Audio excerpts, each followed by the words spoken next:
सतगुरुदेव की जय।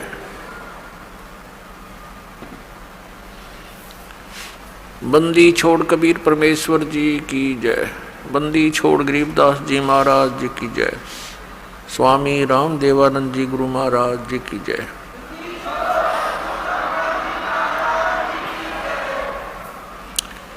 गरीब नमो नमो सतपुरुष को नमस्कार गुरु की नहीं। सुर नर मुनि जन साधुआं संतों सर्वसदी नहीं।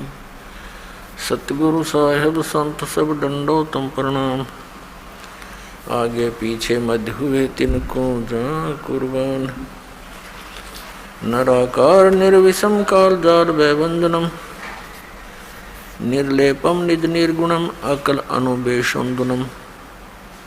सोहम सुरति समापतम सकल समाना निर्तलय।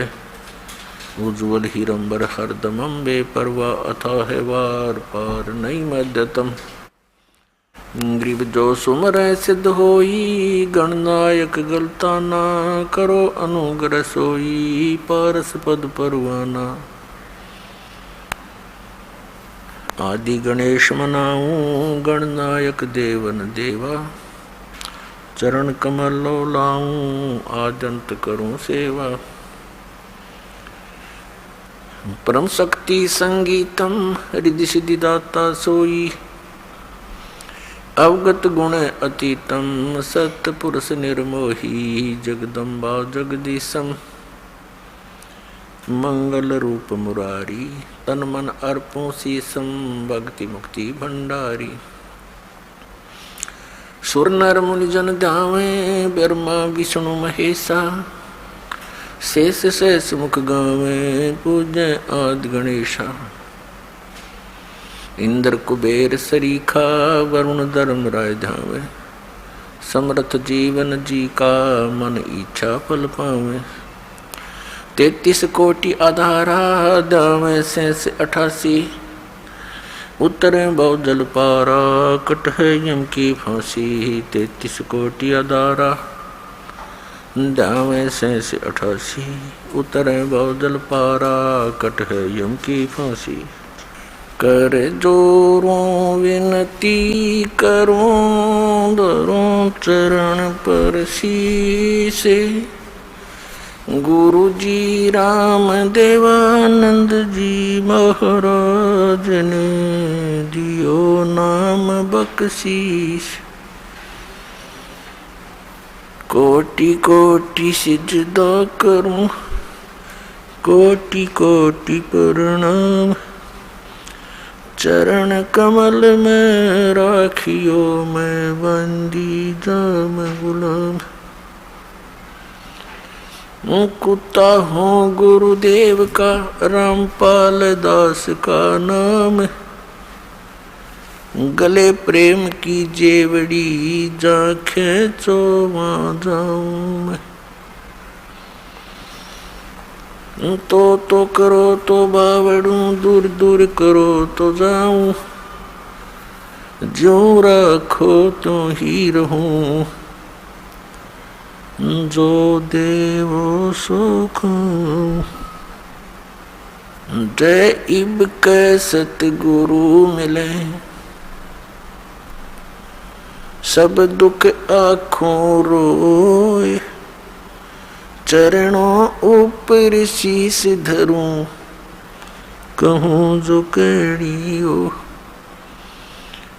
कबीर गुरु जी मिलेंगे पूछेंगे कुशलात। आदि अंत की सब कहूँ अपने दिल की बात। गुरु जी तुम ना भूलियो चाहे लाख लोग मिल जाही। हम जैसे तुमको बहुत हैं तुम जैसे हमको नहीं। तुमरे विसारे क्या बने मैं किसकी शरण में जाऊं। शिव ब्रंच मुनि नारदा तिनके हृदय न समाऊं। ब्रह्म पिता परमात्मा पूर्ण ब्रह्म सारी सृष्टि के रचनहार कुल मालिक कबीर परमेश्वर जी की असीम कृपा से आप जी सत्संग सुनने के लिए उपस्थित हुए। भक्ति मुक्ति के दाता सतगुरु ये भटकत प्राण फिरंदा, उस साहिब के हुक्म बिना नहीं तरवर पात हिलंदा। उस परमेश्वर की असीम कृपा से, उस तत्ब्रह्म की रजा से आप जी यहाँ पहुँच पाए हो। पुण्यात्माओं, सत्संग में आने से हमें ये ज्ञान होता है कि मानव शरीर हमें किस लिए प्राप्त हुआ था। जब तक हम महापुरुषों के विचार नहीं सुनते, सत्संग नहीं सुनते, तब तक हम अपने उसी कर्म को, उन्हीं क्रियाओं को जो हमारे पूर्वज करते हुए आए हैं, उन्हीं को हम सत्य मानते थे। संतानों उत्पत्ति, उनकी परवरिश करना, उनके विवाह आदि कर देना, फिर उनके संतान की कामना करना, फिर बेशक मर जाएं कोई प्रॉब्लम नहीं। तो ये तो हमारे ना चाहने से भी हो रहा था, क्योंकि जो हमने कर्म करना चाहिए था उसका ज्ञान ना होने से हम जो भी प्रारब्ध से प्राप्त कर रहे थे उसको हम ये सोच रहे थे हम कर रहे हैं, हमारे ही करने से सब कुछ हो रहा है। लेकिन ये हमारी भूल थी, अध्यात्म तत्व ज्ञान का अभाव था। जो हमने करना चाहिए था वो हमने शुरू भी नहीं किया होता है जब तक हम सत्संग नहीं सुनते। कोई तो कहा करता था कि मैंने ऐसे 5 प्लाट ले लिए, 2 कोठी बना दी, सब बच्चों का विवाह बड़े ठाठ से कर दिया। मैंने बहुत परिश्रम किया, मेहनत की और जिससे धन प्राप्ति हुई। कोई कहता था मैंने ऐसे कर दिया। तो ये सब भूल थी प्राणी की कि ये इस जीव को जो मानव शरीर प्राप्त होता है तो केवल प्रारब्ध ही प्राप्त होता है। जीव का ना चाहा होता है ना किया होता है। और फिर कुछ वृद्ध व्यक्ति बैठकर आपस में चर्चा करते हैं, गोष्ठी किया करते थे, एक दूसरे की कुशल मंगल पूछा करते थे। तो बताते थे कि मेरे जो है ना 2 लड़के थे, 2 लड़की, 2 लड़के 2 लड़की हुई, दोनों के परमात्मा ने संतान दे रखी है, पुत्र पुत्रियां सबको प्राप्त हैं, सबका विवाह कर दिया है, मेरा काम पूरा हुआ, अब बेशक भगवान उठा ले। अब इतना ही ज्ञान था उन भोली आत्माओं को कि बस काम पूरा हो गया, संतानों उत्पत्ति, उनकी परवरिश, विवाह, फिर उनका भगवान ने संतान दे दी, बस अब हमारा काम पूरा हुआ। तो पुण्यात्माओं, जो हमारा काम था वो तो हमने शुरू भी नहीं किया, और जो हमने किया वो होना ही था। जिसको हम ये सोचते हैं कि हमने किया वो तो आपको प्राप्त ही होना था। जैसे विवाह के पश्चात परिवार का भी और साथ में जिन बच्चों का विवाह हुआ है उनका एक ही मनोरथ होता है कि भगवान पुत्र दे, क्योंकि हमने अज्ञानता के कारण पुत्र और पुत्री में बहुत भेद मान रखा था। इसका कारण हमारा अध्यात्म ज्ञान ही था, लेकिन पुत्र और पुत्री में कभी भी हमारे मन में स्वप्न में भी ये नहीं आना चाहिए कि कोई अंतर है। एक ही मिट्टी के खिलौने हैं, एक ही जैसे विचार हैं, और हमारी ममता भी बच्चों में एक ही जैसी होनी चाहिए। विचार हमारे उच्च होने चाहिए, परमात्मा जो दे उसमें संतुष्टि होनी चाहिए। अध्यात्म ज्ञान न होने से हम 90% दुखी रहते हैं। अब जैसे प्रत्येक व्यक्ति का यही उद्देश्य और आशा होता है कि पुत्र हो, लेकिन पुत्री होगी, फिर ये सोचा कि भगवान अब के तो पुत्र दे, दूसरी भी पुत्री होगी, बेटी होगी। तीसरी की तो पूरी कामना थी कि तीसरा पुत्र हो ही हो, वो भी पुत्री होगी, चौथी भी पुत्री होगी और पांचवी भी होगी। अपने आत्मा ना तो हमारा किया हुआ, ना हमारा चाहा हुआ, वही हुआ जो होना था। हमने जो करना था उसका ज्ञान होता है सत्संग से। सत्संग हमें सुनने को मिला नहीं, हम आजीवन एक पेट के निर्वाह की व्यवस्था में ही सारा जीवन व्यर्थ कर कर चले जाते रहे। यदि कभी किसी को प्रेरणा होती भगवान की भक्ति की तो गांव गांव में नरे बैठे हैं ये मिसगाइड करने वाले संत। कोई किसी ने मंदिरों तक सीमित कर दिया, किसी ने समाध तक सीमित कर दिया, किसी ने मस्जिद तक, किसी ने गुरुद्वारे तक सीमित कर दिया। जो क्रिया हमें करनी चाहिए थी वो हमारे सद्ग्रंथ, हमारे महापुरुष बताते हैं, उनकी अमरवाणी बताती है, उसके आधार से हमने करना चाहिए था। वो ज्ञान हमें प्राप्त नहीं हो सका क्योंकि हम अशिक्षित थे। और सभी सद्ग्रंथ जो थे वो लिपिबद्ध थे, कोई किसी लैंग्वेज में, कोई किसी लैंग्वेज में, और जनसाधारण किसी भी लैंग्वेज से परिचित नहीं था। जैसे पवित्र चारों वेद, पवित्र श्रीमद् भगवत गीता और पवित्र पुराण, ये सभी संस्कृत भाषा में लिपिबद्ध थे और जनसाधारण संस्कृत भाषा को नहीं पढ़ता था, उनको अधिकार भी नहीं था पढ़ने का। केवल एक ब्राह्मण वर्ग ही संस्कृत पढ़ने का अधिकारी था और बाकी जनता ये सिरदर्द भी मोल लेना नहीं चाहते थे कि भी ये ठीक है, महापुरुष हैं, संस्कृत पढ़ते हैं, वेदों गीता और पुराणों को इन्होंने पढ़ा है, जाना है, और ये हमें जो बता रहे हैं वो सही है क्योंकि ये संस्कृत के ज्ञाता है। तो अन्य समाज को, भगत समाज को कोई ऑब्जेक्शन हुआ नहीं और ये दृढ़ होता चला गया कि ये जो ज्ञान देते हैं वो ठीक है।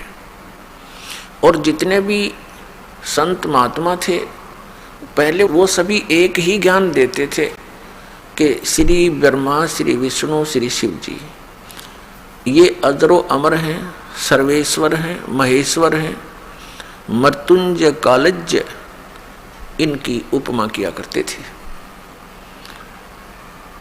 और इन्हीं की पूजा यानी श्री विष्णु जी और श्री शिव जी की पूजा और साथ में फिर मृत्यु के उपरांत सब क्रियाएं जैसे 13वीं वर्षोद्धी वर्षी 17वीं जैसे भी करवाते थे, फिर उनके श्राद्ध, अस्थियों को उठाकर गंगा में प्रवाह आदि सब क्रियाएं हमसे कराते रहे। तो हमने हमारी एक परंपरा सी बन गई और विदाउट ऑब्जेक्शन बन गई क्योंकि सभी यही क्रियाएं हम कर रहे थे और सभी महापुरुष जो भी प्रवचन करता थे, सत्संग किया करते थे, इन्हीं की, सुदामा और श्री कृष्ण जी की, श्री राम और भीलनी की, और रावण के वध की, कंस के वध की, ये कथाएं हमें सुनाया करते थे और हम सुनते रहते थे, अच्छा लगता था। और हमने यही मान रखा था कि सब ज्ञान जो ये बता रहे हैं महापुरुष, ये सदग्रंथों से ही बता रहे हैं। और हरे राम हरे कृष्ण, राम राम हरे हरे, ओम नमः शिवाय आदि, ओम भगवते वासुदेव नमः, इस तरह के ये मंत्र हमसे जाप कराया करते थे। कुछ एक व्यक्ति थे वो ये कहते थे केवल एक ओम नाम का जाप करना चाहिए। और मंत्र नहीं जपने चाहिए। ये तो कोई एकाध ही मिलता था। और वो ऐसा कहने वाले कौन थे? विशेषकर आर्य समाज के कुछ आचार्य और प्रचारक ही होते थे, और वे महर्षि दयानंद के विचारों को ही समाज में फैलाया करते थे। और महर्षि दयानंद खुद ओम का जाप करने के पक्ष में नहीं था। आपको बहुत बार दिखाया है, दिखाएंगे समय आने पर। भले ही वो ये कहते हो कि ओम का जाप करो, लेकिन वे स्वयं ओम नाम यानी किसी भी मंत्र के जप करने के पक्ष में नहीं था। कारण क्या था कि ये सभी ब्राह्मण लोग थे। जैसे आदि शंकराचार्य, ये उस समय जन्मे थे जिस समय भारतवर्ष के अंदर बुद्ध धर्म की जो है अत्यधिक प्रचार हो रहा था बुद्ध धर्म का, और बहुत शीघ्रता से फैल रहा था। उस समय आदि शंकराचार्य जी का जन्म हुआ ईसा मसीह जी से 508 वर्ष पूर्व। तो उस आदि शंकराचार्य का उस समय जन्म होना हमारे लिए वरदान सिद्ध हुआ, क्योंकि यदि बुद्ध धर्म भारतवर्ष में फैल जाता तो पूरा भारतवर्ष नास्तिक हो जाता। जैसे बुद्ध धर्म फैला चीन में, आज देख रहे हैं कि चीन में कोई राम नाम परमात्मा को याद करने वाला प्राणी शायद ही कोई हो। इसका कारण क्या रहा कि ये महापुरुष जैसे महात्मा बुद्ध थे, ये पुण्यकर्मी प्राणी थे पूर्व जन्म के, और इनके कुछ संस्कार शेष रह जाते हैं। उनको फिर मानव शरीर में ये यहाँ का भगवान ब्रह्म देता है, और वो सीधे स्वर्ग से आए हुए थे। जिस स्थान से आत्मा आता है, भले ही उसके ऊपर यहाँ आकर के 3 गुणों का प्रभाव तुरंत हो जाता है, फिर भी उसके अंदर एक विशेष कसक परमात्मा की और उस सुख के प्राप्ति की बनी ही रहती है। इस आधार से उसने घर त्याग दिया महात्मा बुद्ध ने, और बिहार के अंदर गया शहर के पास एक वट वृक्ष के नीचे उसने बैठकर परमात्मा पाने की मनमुखी साधनाएं शुरू कर दी। हठ योग, निराहार रहकर बैठ गया। अब उसको प्राप्त कुछ हुआ नहीं, मरने को हो गया, हिला टहला जा नहीं, बोला भी नहीं जा रहा था। तो किसी माई को प्रेरणा हुई, किसी बहन ने उसके मुख पर थोड़ी सी खीर लगाई, धीरे धीरे वो चाटने लगा। तीसरे चौथे दिन उसने आंखें खोल ली और उठ के फिर प्रचारक बन गया, और विधान बना दिया कि starvation could not lead to salvation. व्रत रखने से, भूखा मरने से भगवान प्राप्ति नहीं हो सकती, आत्म कल्याण नहीं। उस हठ योग के करने से और पूर्व जन्म के संस्कारों से उसके अंदर एक बोलने की शैली विशेष थी। ऐसी वो प्रचार करता था कि जनता उससे प्रभावित होने लगी, और जिस कारण से उसने बहुत से अपने प्रचारक भी बना दिए, और भारतवर्ष में वो शीघ्रता से फैलने लगा, और पूरा चीन उसका अनुयायी बन गया। अब वो नास्तिक क्यों हो गए? उसका कारण ये था कि जो वे ऑफ वर्शिप यानी पूजा का मार्ग, भक्ति की विधि उस महात्मा बुद्ध ने बताई, वो शास्त्रों अनुकूल नहीं थी। श्रीमद् भगवत गीता अध्याय नंबर 16 के श्लोक 23 और 24 में कहा है कि शास्त्र विधि को त्याग कर जो मनमाना आचरण करता है उसकी न तो गति होती है, न उसको कोई सुख प्राप्त होता है, और न ही उसका कोई सिद्धि प्राप्त होती है। उसकी सिद्धि भी प्राप्त नहीं होती, अर्थात यूजलेस यानी व्यर्थ। यही कारण रहा महात्मा बुद्ध जी ने अपने मनमाना आचरण वो पाखंड मत चला दिया। और यही काल चाहता है कि कोई भी पुण्यात्मा उसके फंस जाता है, उसको अपना प्रचारक बना करके उसी की कमाई को, उसी की सिद्धियों को नष्ट करवा देता है और पूरे उनके अनुयायियों को मिसगाइड करवा कर ये निश्चिंत हो जाता है कि ये गए काम तय। और यही क्रिया बनी थी, महावीर जैन ने यही किया था। वो भी पुण्यकर्मी प्राणी थे। ये वही पुण्यात्मा मारीची वाली आत्मा थी जो श्री ऋषभदेव जी के पौत्र थे। और कई बार ये लाखों बार देवता बने, करोड़ों बार गधा बने, करोड़ों बार कुत्ता बने।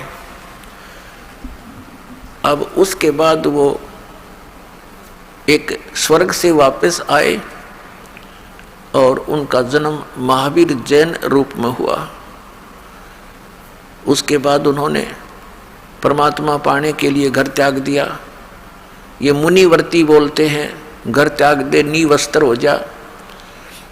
वो निकला था वैराग कसक में, कोई गुरु उनको मिला नहीं, उन्होंने गुरु धारण नहीं किया, मनमुखी हठ योग किए। उसके बाद स्वयं ही प्रचारक बन गया, 363 पाखंड मत चला दिए। और जिस कारण से आज पूरा जैन धर्म उसी महावीर जैन द्वारा चलाए गए उन पाखंड मतों के आधार से पूजाएं कर रहा है। और कुछ दिनों में ये सब नास्तिक हो जाएंगे, क्योंकि भगवान से मिलने वाली राहत इनको प्राप्त नहीं होती।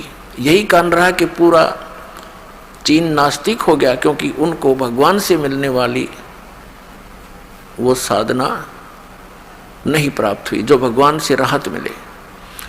तो उन्होंने सोच लिया कि भगवान कोई है नहीं, अपनी मेहनत परिश्रम से करो और खाओ। ये तो पशु पक्षी भी कर रहे हैं। अगर इतना ही मनुष्य जीवन इसीलिए सीमित था, अगर यहीं तक परमात्मा ने सीमित करके भेजा होता तो पशु पक्षी भी यही कार्य करते थे।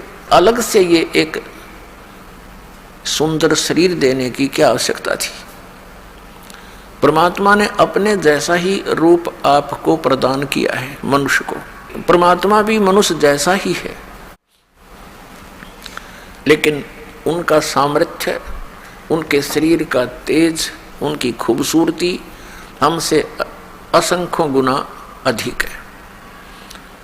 इसलिए वो परमात्मा है, हम आत्मा है, हम जीव हैं, वो परमेश्वर है। आदि शंकराचार्य का जन्म उस समय हुआ जिस समय भारतवर्ष में बौद्ध धर्म बहुत शीघ्रता से फैल रहा था।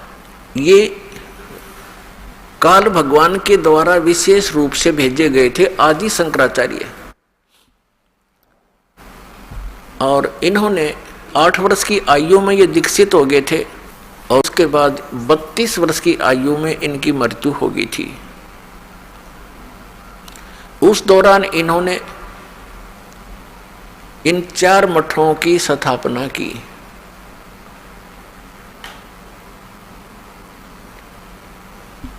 एक जैसे ये जोशी मठ बोलते हैं, ज्योतिर्मय जोशी मठ, एक श्रृंगेरी मठ, श्रृंगेरी पीठ कहो, 4 पीठ स्थापित की, एक द्वारका शारदा पीठ, एक पुरी गोवर्धन पीठ।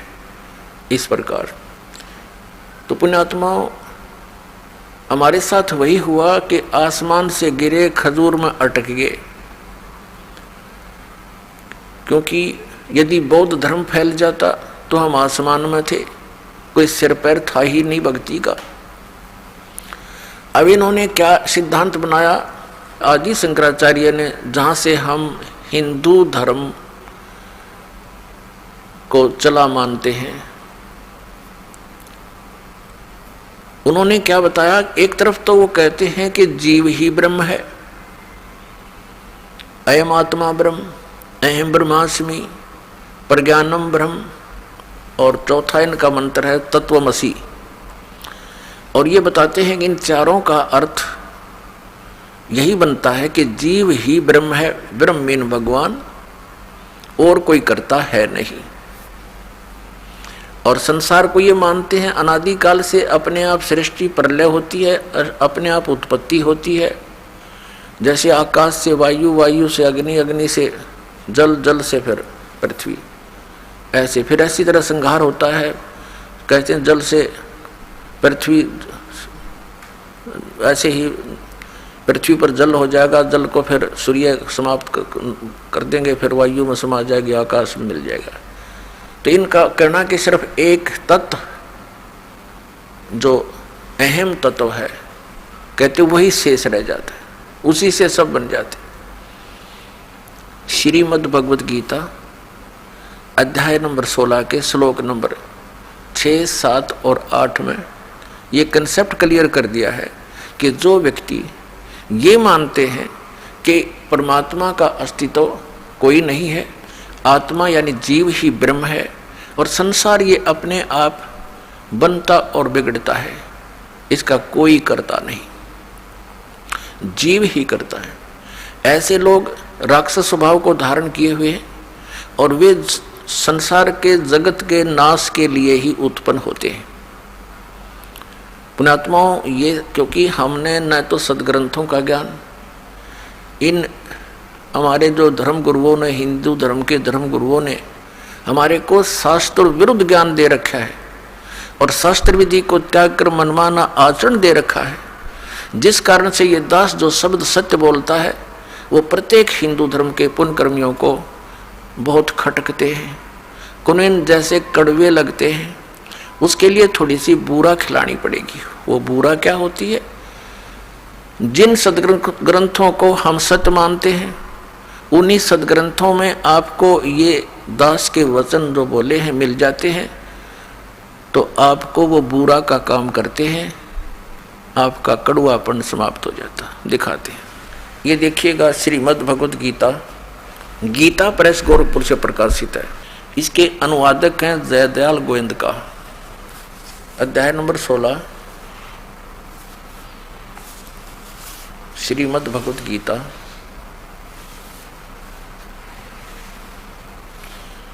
और ये श्लोक 7 में।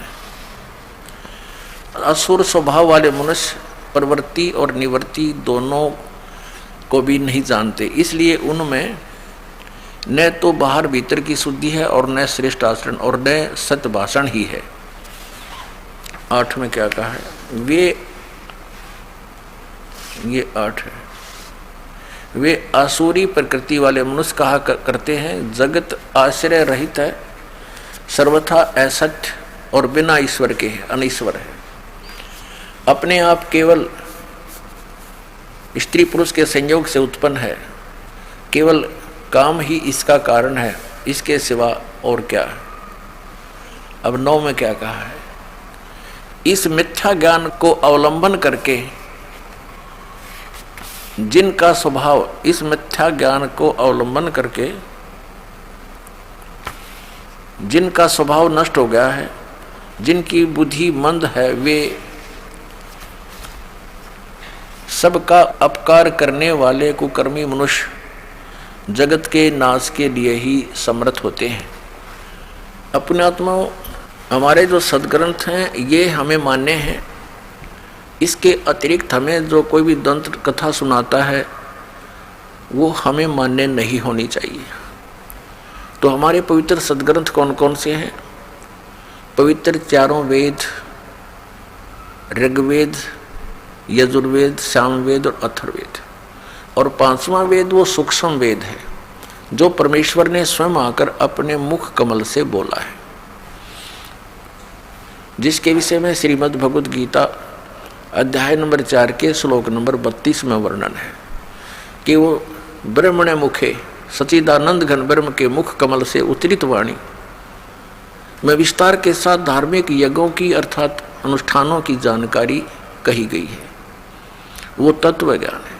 4 अध्याय के 34वें श्लोक में कहा कि उस तत्व ज्ञान को तत्वदर्शी संतों के पास जाकर समझ, वो तत्वदर्शी संत तुझे उस परमात्म तत्व का ज्ञान कराएंगे।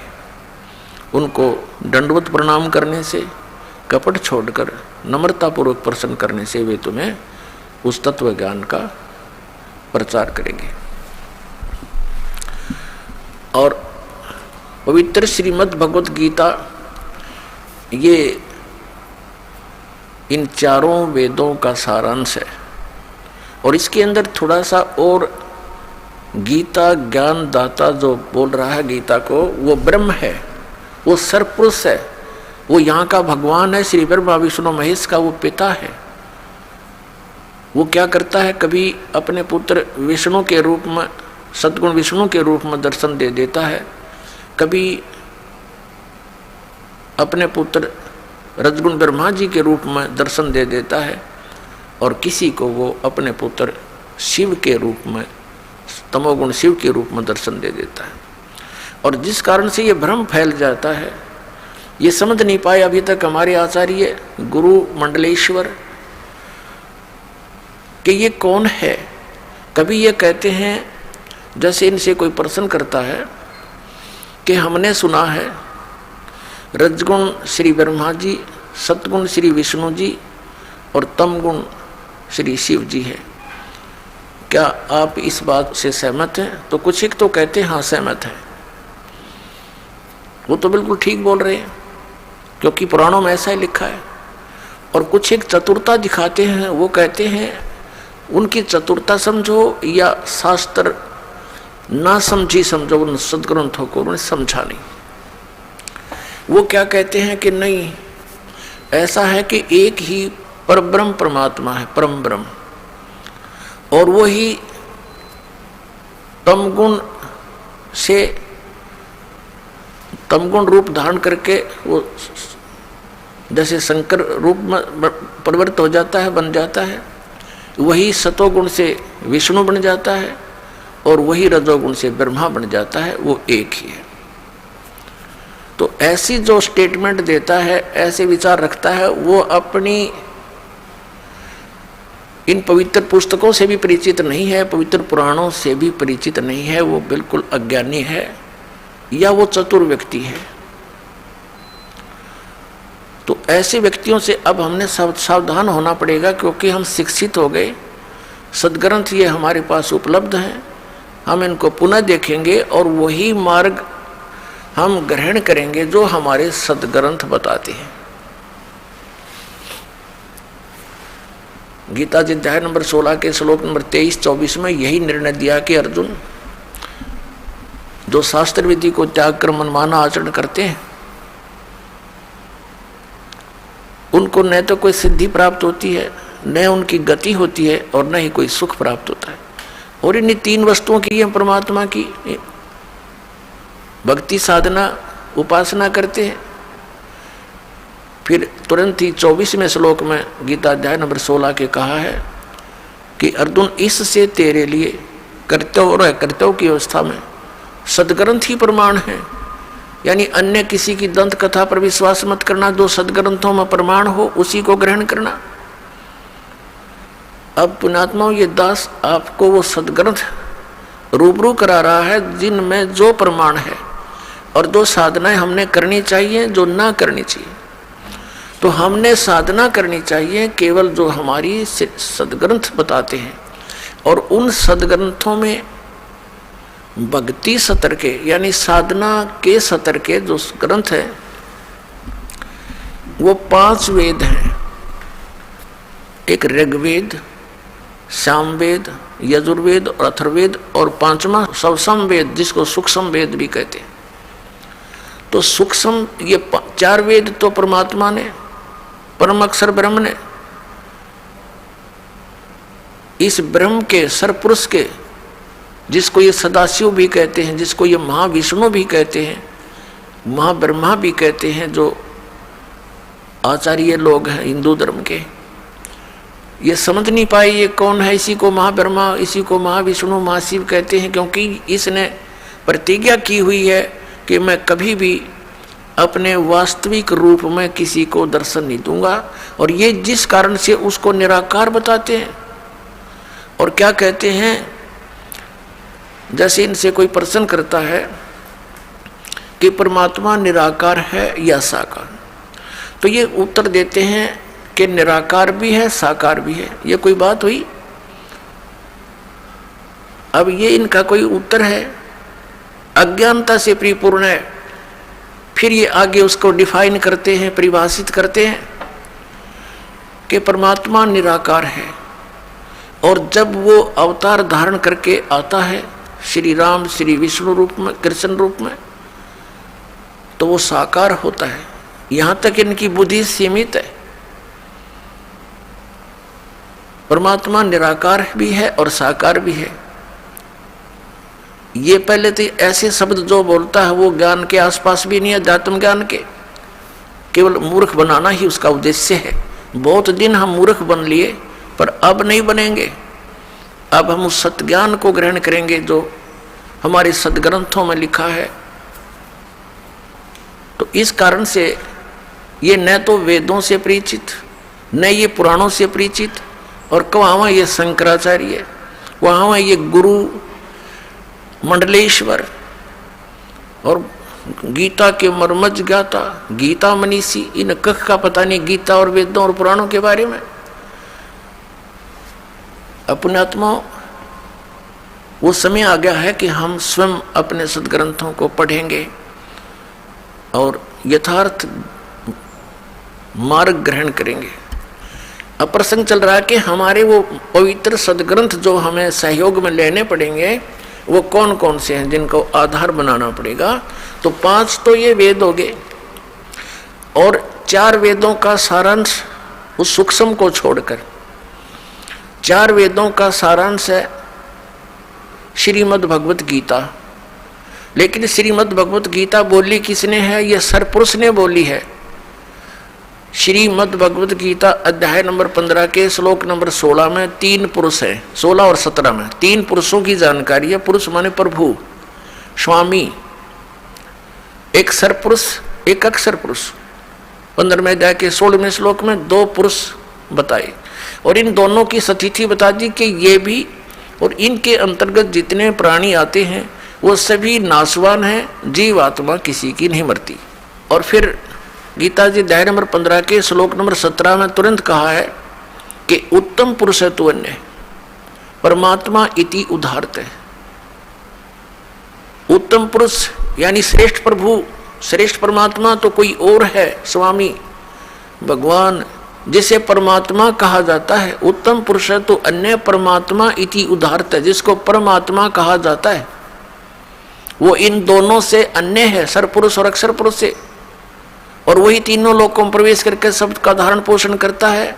जैसे 15वें अध्याय के गीता जी के मंत्र 1 में और 2 और 3, 4 में, गीता जी अध्याय नंबर 15 के श्लोक 1, 2, 3, 4 में प्रमाण दिया है कि उल्टा लटका हुआ संसार रूपी वृक्ष है, जिसकी ऊपर को जड़ है वो तो परम अक्षर ब्रह्म समझो, आदि पुरुष परमेश्वर, और नीचे तीनों गुण रूपी शाखा है।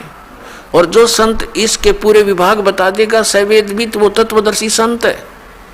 तो परमेश्वर स्वयं आए थे वो सूक्ष्म ज्ञान प्रदान करने के लिए, सूक्ष्म वेद प्रदान करने के लिए, और वो ऐसा प्रत्येक युग में करते हैं। यही वेदों में प्रमाण है कि परमात्मा ऐसी लीला करता है।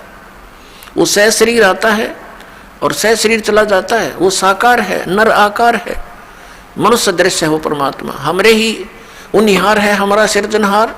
उन महापुरुषों ने जिन्होंने परमात्मा को पाया उन्होंने भी ऐसा ही बताया। तो वो आकर के हमें, उसने स्वयं आकर के सन 1398 से सन 1518 तक 120 वर्ष परमात्मा एक तत्वदर्शी संत की भूमिका करते हुए, और साथ में हमें एक उदाहरण देने के लिए कि आदमी अपना निर्वाह स्वयं करता हुआ भी भक्ति कर सकता है। जुलाहे का कार्य किया करते थे, धानक का। उन्होंने उस समय बताया था अक्षर पुरुष एक पेड़ है, निरंजन वा की डार, और तीनों देवा शाखा हैं ये पात रूप संसार। तो उस परमेश्वर ने स्वयं बताया था कि इस उल्टे लटके हुए संसार रूपी वृक्ष को समझो, जड़ तो वो स्वयं है, उसकी जानकारी तो दास देगा। उसके बाहर उन्होंने सारा बता दिया कि अक्षर पुरुष एक पेड़ है, जैसे तना बार दिखाई देता है वो तो अक्षर पुरुष समझो, उसके एक मोटी डार हो तो उसको सरपुरुष समझो। ये ज्योत निरंजन श्री ब्रह्मा विष्णु महेश के पिताजी, और उस डार के फिर 3 शाखा हैं, रजगुण ब्रह्मा, सतगुण विष्णु, तमगुण शिव जी। ये शाखा जानो उस संसार रूपी वृक्ष की। श्रीमद् भगवत गीता अध्याय नंबर 15 के श्लोक नंबर 1 से 4 और 16 17 को समझने के लिए इस चित्र की आवश्यकता पड़ेगी आपको। देखिएगा, ये है संसार रूपी उल्टा लटका हुआ संसार रूपी वृक्ष। अब जो ये पूरा एक संसार रूपी वृक्ष है और ये जो जमीन से बाहर दिखाई देता है इसको पेड़ बोलते हैं। जड़ें प्रोक्ष होती है, प्रोक्ष। अब इसमें क्या बताया है, परमेश्वर ने स्वयं आकर बताया था। 600 वर्ष पहले तत्वदर्शी संत की भूमिका करने आए थे परमात्मा। उन्होंने क्या बताया था कि अक्षर पुरुष एक पेड़ है, सरपुरुष वाकी डार और तीनों देवा शाखा हैं, ये पात्र रूप संसार है। और वही ज्ञान इस दास को प्राप्त हुआ। अब ये तत्वदर्शी संत ये दास है। पूरे विश्व में किसी के पास, पूरे विश्व में किसी के पास ये तत्व ज्ञान नहीं है और ना ही वो यथार्थ भक्ति मार्ग है। तो पुण्यात्माओं, आपके ऊपर एक वरदान होगा ये तत्व ज्ञान और आपका कल्याण हो जाएगा। अब देखिएगा, ये अक्षर पुरुष तो तना है समझो, और ये सरपुरुष डार, मोटी डार जिसको, और ये 3 रजगुण ब्रह्मा सतगुण विष्णु, तीनों देवा शाखा है। रजगुण ब्रह्मा जी, सतगुण विष्णु जी, तमगुण शिव जी, महेश जी, और ये पात्र रूप संसार। और ये मूल कौन है? ये प्रोक्ष है, ये पूर्ण परमात्मा है, परम अक्षर ब्रह्म है। इसी के विषय में वेद भी बताते हैं। जैसे इन चारों वेदों का ज्ञान पूर्ण परमात्मा ने, परम अक्षर ब्रह्म ने स्वयं दिया था। इस ज्योति निरंजन काल यानी सरपुरुष के अंतःकरण में डाल दिया था और उसके समय निर्धारित कर दिया था। जैसे कोई मादा गर्भ धारण करती है तो समय आने पर वो बालक, वो बच्चा अपने आप बाहर आ जाता है। तो इस प्रकार परमात्मा ने इसके अंतःकरण में ये 5 वेद फीड किए थे। किसके में? सरपुरुष के अंदर। परम अक्षर पुरुष ने, जिसने सारे ब्रह्मांडों की और सब जीवों की, प्राणियों की, आत्माओं की, सबकी रचना की है, सर्व उत्पादक प्रभु है वो, उसने। तो इसने जब वो इस सरपुरुष ने, इस सरपुरुष के अंतर्गत हम सभी यहाँ रह रहे हैं। इसके 21 ब्रह्मांड हैं, हम एक ब्रह्मांड में रह रहे हैं। एक ब्रह्मांड में ये श्री ब्रह्मा रजगुण, श्री विष्णु सतगुण, श्री शिव जी तमगुण, ये इसके पुत्र हैं सरपुरुष के, ये शाखा है। और ये यहाँ उत्पत्ति, सतिथि और संहार का कार्य ये तीनों ही कर रहे हैं। और इसके निमित्त वो काल है, वो करवा रहा है। उसको 1 लाख मानव शरीरधारी प्राणियों के सूक्ष्म शरीर को भून कर खाने का श्राप लगा हुआ, खाने का। तो जिस कारण से ये अपने तीनों पुत्रों से हमें यहाँ पर ऐसे ही व्यवस्थित है, ऐसे ही व्यवस्थित करवा रहा है कि ब्रह्मा जी के रजोगुण के कारण हम संतानोत्पत्ति करते हैं और विष्णु जी के सतोगुण के कारण हम एक दूसरे में ममता रखते हैं। हमारे बस की बात नहीं कि हमारा मोह हट जाए यहाँ संसार, संपत्ति या परिवार से। और तमोगुण के भगवान शिव के कार्य से आप परिचित भी हैं कि क्रोध इतना बन जाता है और एक बार तो ये जीव बहुत जुल्म कर डालता है, हिंसा कर देता है, बाद में रोता रहता है। और ये शंकर भगवान काल का जो तीसरा पुत्र है ये संहार करता है और अपने पिता के लिए हमारा यहाँ आहार बना रखे। ये सत्य मानना, क्योंकि आपने अभिज्ञान सुना ही नहीं था। दास के जितने भी सत्य वचन होंगे आपको एक बार तो ऊट पटांग लगेंगे, लेकिन जब ये प्रमाण आपके रूबरू होंगे, दांतों तले उंगली दबाएगा पूरा मानव समाज। अपने आत्माओं, जैसे प्रसंग चल रहा था कि उल्टा लटका हुआ संसार रूपी वृक्ष है, अक्षर पुरुष एक पेड़ है, निरंजन वाकी डार और तीनों देवा शाखा हैं, ये पात्र रूप संसार, ये आपके रूबरू हुआ। अब जड़ जो है वो परम अक्षर ब्रह्म है। गीता जी अध्याय नंबर 7 के श्लोक नंबर 29 में अर्जुन को ज्ञान दिया गया कि जो व्यक्ति जरा और मरण से, जरा माने वृद्धावस्था बुढ़ापे तक, मरण माने मृत्यु से छूटने का प्रयत्न करते हैं, वे उस तत्वब्रह्म से सारे अध्यात्म ज्ञान से और सब कर्मों से परिचित है वो व्यक्ति। क्योंकि जिनको ये पता लग गया कि ये संसार की सब जो वस्तु है ये हमारे काम की नहीं, जन्म मृत्यु सदा बनी रहेगी, और परम अक्षर ब्रह्म की साधना करने से, उस तत्परम की साधना करने से जरा भी समाप्त होगा, यानी वृद्धावस्था भी और मृत्यु भी। क्योंकि सचखंड सतलोक शाश्वत स्थान में सनातन परम धाम में जाने के बाद ये प्राणी ऐसे ही मनुष्य सदृश शरीर में रहता है और वहाँ इसकी मृत्यु नहीं होती, वृद्ध अवस्था नहीं आती, सदा युवा रहता है। तो उसके लिए यहाँ ज्ञान दिया गया। अब 7वें अध्याय के 29वें श्लोक में जिस तत्ब्रह्म के विषय में गीता ज्ञानदाता ने कहा, 8वें अध्याय के प्रथम मंत्र में अर्जुन ने पूछा कि भगवान किम तत्ब्रह्म, तो गीता ज्ञानदाता ने उसका उत्तर दिया 8वें अध्याय के 3रे श्लोक में कि वो परम अक्षर ब्रह्म है, वह परम अक्षर ब्रह्म है। तो यहाँ गीता अध्याय नंबर 15 के 1 से 4 में और 16 और 17 में ये परम अक्षर ब्रह्म जो है ये उत्तम पुरुष तु अन्य परमात्मा इति उदाहरते, ये लोक तरम आविश्य विभर्ति अवय ईश्वर है, जो तीनों लोकों में प्रवेश करके सबका धारण पोषण करता है, वो परमात्मा वास्तव में अविनाशी है और वही परमात्मा है। परमात्मा का अर्थ होता है जो केवल सुख दे, दुख ना दे, केवल सुख देता है, दुख नहीं देता।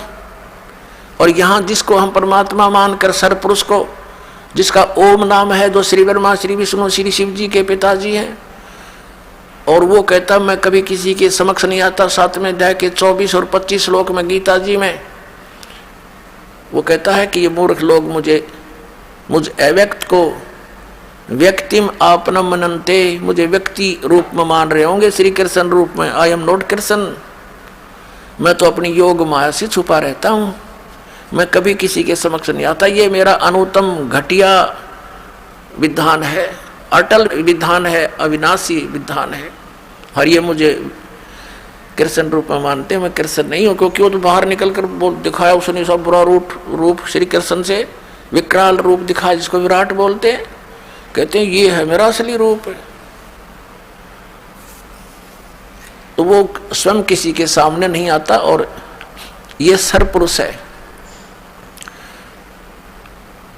अक्षर पुरुष है, वो 7 संख्य ब्रह्मांड का स्वामी है, और ये सरपुरुष केवल 21 ब्रह्मांड का स्वामी है। तो गीता जी अध्याय नंबर 15 के श्लोक 17 में स्पष्ट किया है कि उत्तम पुरुष तु अन्य परमात्मा इति उदाहरत, जिसको भगवान कहा जाता है। और यह लोक तरम आविश्य विभर्ति अवय ईश्वर, जो तीनों लोकों में प्रवेश करके सबका धारण पोषण करता है, वो है वास्तव में अविनाशी परमात्मा। अब संसार रूपी वृक्ष की जो जड़ें हैं वो है वो परम अक्षर ब्रह्म, और उसी से पूरे वृक्ष को आहार प्राप्त होता है। सबका पूरे पेड़ का पालन पोषण मूल करती हैं, जड़ करते हैं। तो वो मूल रूपी परमात्मा परम अक्षर ब्रह्म है, और वो गुप्त है, वो तो प्रोक्ष है। तो दास ने बताया कि ये 5 वेदों का ज्ञान इस सरपुरुष को परम अक्षर पुरुष ने दिया था, इसके अंतःकरण में फीड कर दिया।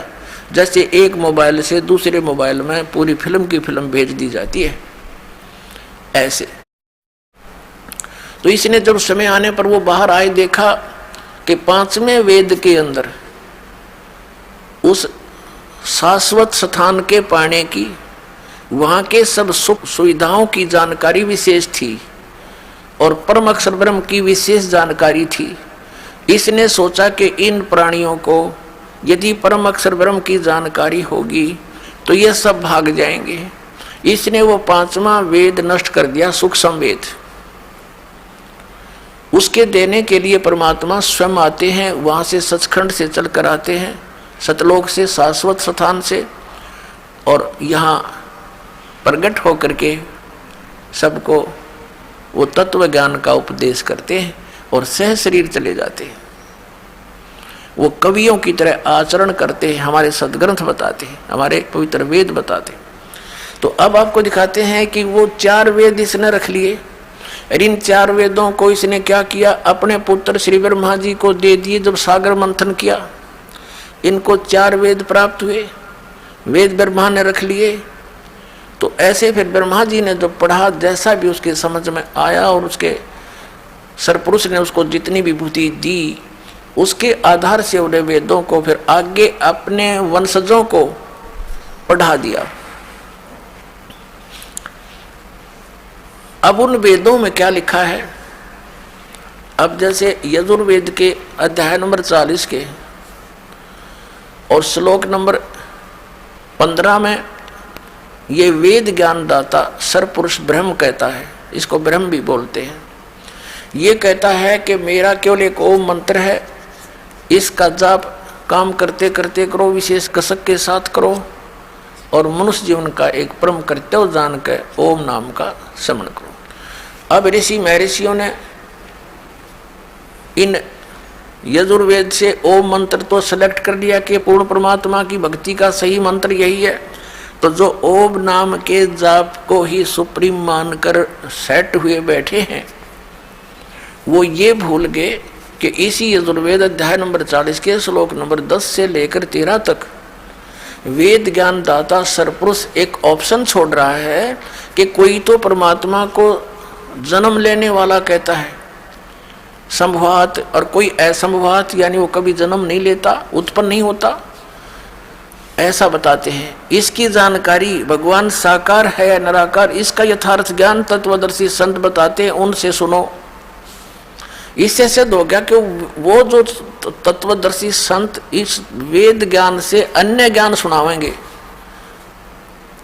यदि इस वेद में ही और वेद ज्ञान दाता को ही पता होता तो उसमें 4 लाइन लिख देता, जब इतने मोटे ग्रंथ बनाए, उसको पता ही नहीं। तो ये भूल गए कि तत्वदर्शी संत वो ज्ञान देगा जो वेदों से हटकर होगा, और इन्होंने कुछ समझा होगा तो उसका उल्ट अर्थ ही लगाया होगा। क्योंकि कहते हैं गुरु बिन काहू न पाया ज्ञाना, जो थोथा बुस चढ़े मूड किसाना, गुरु बिन वेद पढ़े जो प्राणी, और समझे ना सार रहे अज्ञानी। तो सार नहीं समझ सके परम तत्वदर्शी संत के बिना वेदों का। अब पवित्र यजुर्वेद के अध्याय नंबर 40 के और श्लोक नंबर 15 आपको दिखाते हैं, फिर 17 दिखाते हैं। इसमें क्या कहता है वो ब्रह्म कि मेरा ते को मंत्र है, इसके सिमरण से जो अमरत्व प्राप्त होगा आपको, वो उतना ही होगा। फिर 40वें अध्याय के यजुर्वेद के 17वें मंत्र में स्पष्ट कर दिया है कि मैं तो ब्रह्म हूँ, और मेरा आकाश में यानी ब्रह्मलोक में रहता हूँ, और वो परमात्मा पूर्ण परमात्मा तो प्रोक्ष है, गुप्त है। जैसे संसार रूपी वृक्ष की जड़ें पृथ्वी में प्रोक्ष रहती हैं, लेकिन वो निराकार नहीं है, उनका अस्तित्व विशेष